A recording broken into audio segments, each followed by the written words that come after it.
Now we are going to discuss the torque and the current loop.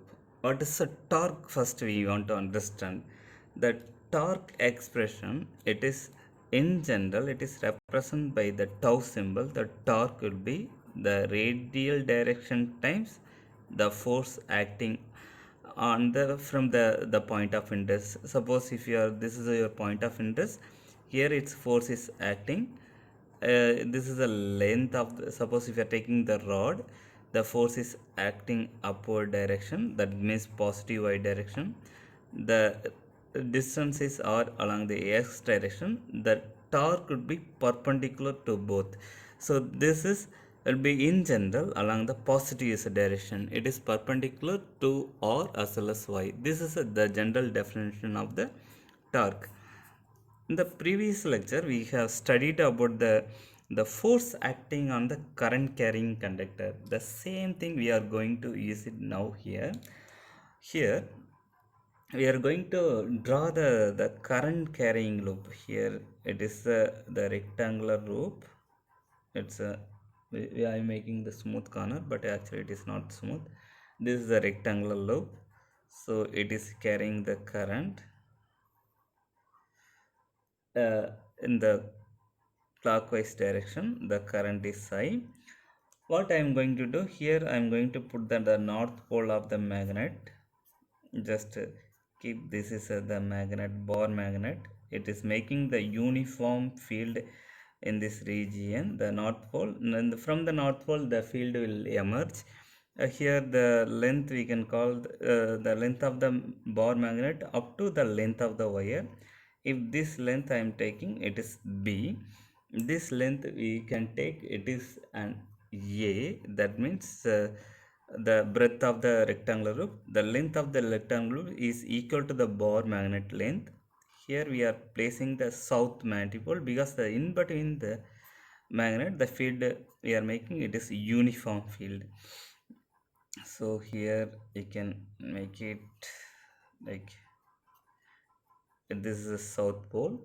Now the current is in the clockwise direction. It is just rotating. Now we are placing this area of this loop. It is uh, parallel to the field direction. Now we are placing it like that. Now we are going to see uh, which direction the force is acting on the circular loops. Before that, here we can separate the four arms of the loop. AB is one of the arm, BC is another arm, CD is another arm, AD is the fourth arm. So each arm, what is the force direction, we are going to look at it now using the again the same rule, right hand rule. The magnetic field in this direction is if you are calling this a positive direction, this is a magnetic field direction. It is emerging from north and ending towards the south pole. Current is this direction. Now again we are going to use this right hand rule. Now what you can do, always the middle finger shows the magnetic field direction. This ring finger shows the current direction. The thumb finger shows always the force direction. Now your magnetic field from, if you are making the right angle triangle, magnetic field along this direction, this is your middle finger, magnetic field along this direction. So the current is in this direction. Definitely your the thumb is pointing down. The force acting along this arm pointing downward. This will be pointing down. You can call this force is F1. Along this length segment, the force is acting downward. Here if you are calculating, this current is parallel to the magnetic field, so the force in general it will be zero because we have the magnetic Lorentz force expression. If you are writing the magnetic Lorentz force expression, F equal to the current time the length cross the magnetic field. This is the magnetic Lorentz force. If the length is parallel to the magnetic field, the cross product goes to zero. That means if you are finding the magnitude of the Lorentz force, I time FLB sine theta. Here the angle between the B as well as length, this length segment, they are parallel. Parallel means it's theta equal to 0 degree. 0 degree means there is no force, magnetic Lorentz force along this segment. Only AB it is acting downward. Now we can look at CD. The current is in this direction. So what you got to do? You want to find this is the current direction. This is a magnetic field. Now magnetic field pointing down. So you got to rotate like that. If you're rotating like that, this is a magnetic field. The middle finger. The current is in this direction. So you have to keep it perpendicular. If you keep this is perpendicular, the current is in this direction. The magnetic field in this direction, current is in this direction, definitely your thumb finger will lift it up. uh, so the force acting on this arm, it will be pointing in this upward direction. You can call that force is F2. So these two forces forms a couple, because two forces will be acting up. One is downward direction, another one is upward direction. It will form the couple in these two arm. Now we are going to write each arm what is a magnetic force acting. The arm 1 we can write it as the magnetic force, or magnetic Lorentz force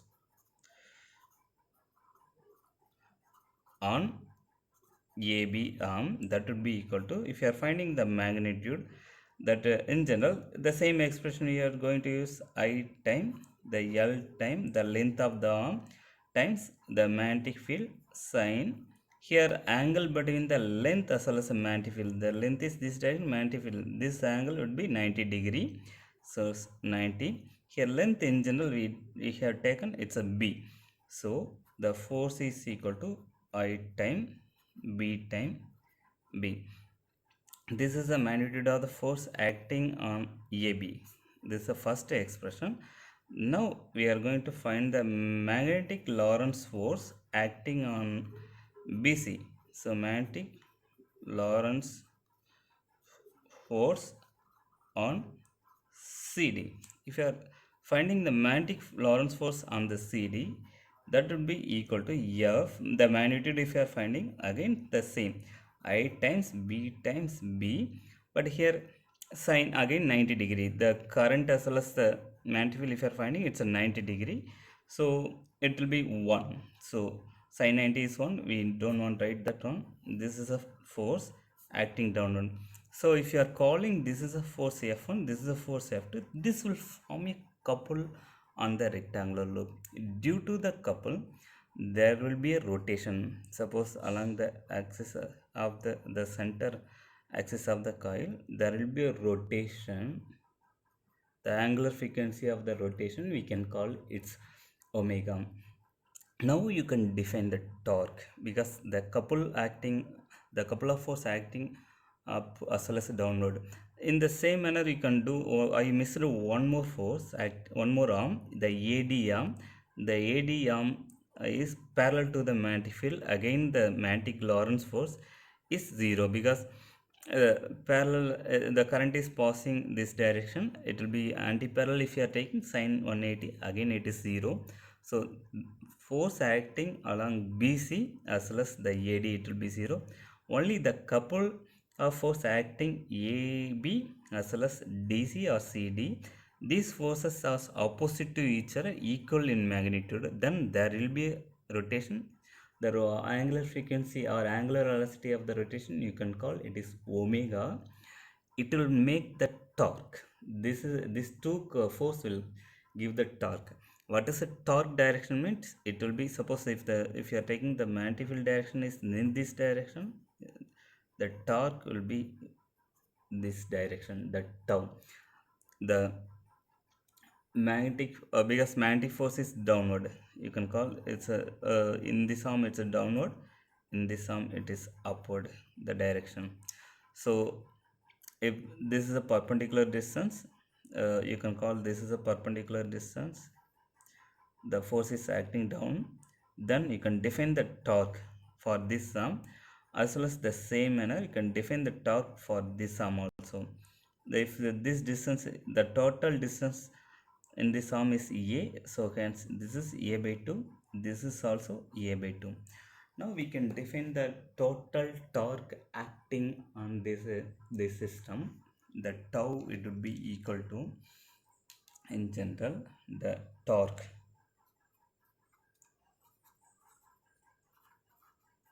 acting on the rectangular coil, the tau, it would be equal to the force 1 times the distance, the perpendicular distance is a by 2. It's a cross product in general. If you are it's a cross product, plus there is a torque in this arm also, so that will be equal to f2 times a by 2. The anyway, the angle between the force as well as the radial distance, it will be 90 degrees. So anyway, if you are writing its magnitude, f1 a by 2 sin theta plus f2 a by 2 sin theta. Theta here it would be 90 degree, hence f1 a by 2 plus f2 a by 2, because sin 90 is equal to 1. We are not writing that sin 90. So the magnitude of the torque, it will be equal to, anyway, these two forces are equal in opposite direction. Here we are going to find the magnitude, so direction will be important. I times b times b, this is the force f1 times a by 2 plus the force f2, that will be equal to I time b time b by a by 2. Now if you are summing this expression, it's a I time b time p, you can take common out. Inside it will be a by 2 plus a by 2, hence the torque, it will be equal to I time a by 2 plus a by 2, a times b time b, the ab, the breadth, length time the breadth, it will give the area of the rectangular loop. So tau equal to I times a times b. This is the net torque acting on the loop. Here a represents the breadth times the length, the area of the rectangular loop.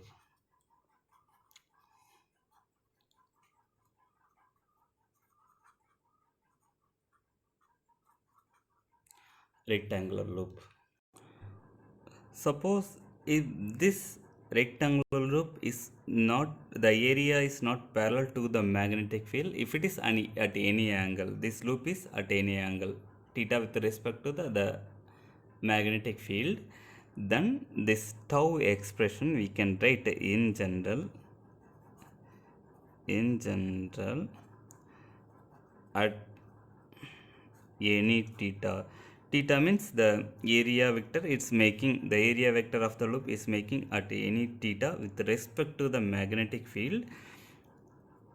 Then the torque in general would be, here we are not going to put the theta 90 degree, it's any theta. We have to directly sum up these two. So f1 a by 2 sin theta plus f2 a by 2 sin theta. If you want to look at the diagram in general, you can look at, suppose this is the arm of this arm of the area connecting this line, it is making, the total loop is making angle, this is the magnetic field direction, if it is making theta. So in general, the force always, one force is always acting upward, another force is always acting downward.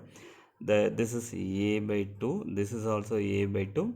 Then you can calculate the torque in general, f1 a by 2, it's sin theta, because this is a cos theta acting along this direction, the sin theta, it will be along this force direction. So f1 a by 2 sin theta, the perpendicular component. So tau it would be equal to F1 is equal to F, that we know already, I times B, that is a force, A by 2, it's inside A by 2 sin theta, A by 2 sin theta. So sin theta also you can take common out, A by 2 plus A by 2 sin theta. So I times B, A by 2, it's A sin theta. This is torque, or torque equal to I times BA or AB, that is the area of the loop, B times sin theta, or tau equal to, you can call this is by some other symbol, that is the IA, that current times area, that in general it is called the magnetic moment of the current loop. So you can call by using the symbol M. This is B sin theta. Here the magnetic moment of the current loop, the magnetic moment of the current loop, M can be represented as the current carrying by the loop times the area. So that is a magnetic moment of the current carrying loop. So tau in general, if it is in vector form, it's a, you can represent as a cross product M cross B. This is a in the vector form of the torque acting on the current loop. This is a scalar form of the torque acting on the current loop, MB sin theta. This will be M cross B in the vector form. The magnetic moment M equal to I times A. Suppose if it is n number of loop is here, if you are having this is, we have discussed everything about we have the single loop here. In general, if we have n number of loop, you can write, if we have n number of loop is here,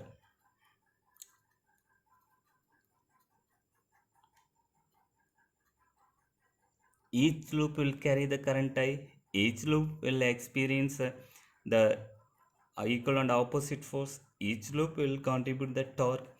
So the general torque, the magnitude of the torque, for this case it will be I times A times B times the n, tau equal to ni AB. For this case you can in general put n times m cross B. So each loop will contribute its own torque on this system. So this is the way you can generally represent for the, if you have n number of loop, you can represent like that, n times I times A. Yes. So then the magnetic moment here, it will be the magnetic moment for the single loop. If you have n number of loop, tau is equal to, here you can write n times A times B sin theta. This n times I times AB. So you can put the I here. Here, yes, this is single loop torque. If you have n loop, you got to sum up all the loop torque. So n times I times AB sin theta. So the NIA you can call the magnetic moment for this case. So the magnetic moment, it's a NIA, the magnetic moment times B sin theta in the vector form, tau equal to M cross B. If this is vector, then this should be also vector. So you can do this way. This is for the single loop, the magnetic moment due to the single loop. This is due to the n number of n loops. Now we can ask one question here. Suppose my loop is just perpendicular to the magnetic field. What would happen? Again the current will be here. The magnetic field will be perpendicular to the current. Then the force is perpendicular to both. It will be acting here. The another force will be down. So the force is collinear here on the single plane. It won't form any couple. Then the net torque will be 0. So you can call that F1 will be acting the angle between the EF as well. These are the collinear force.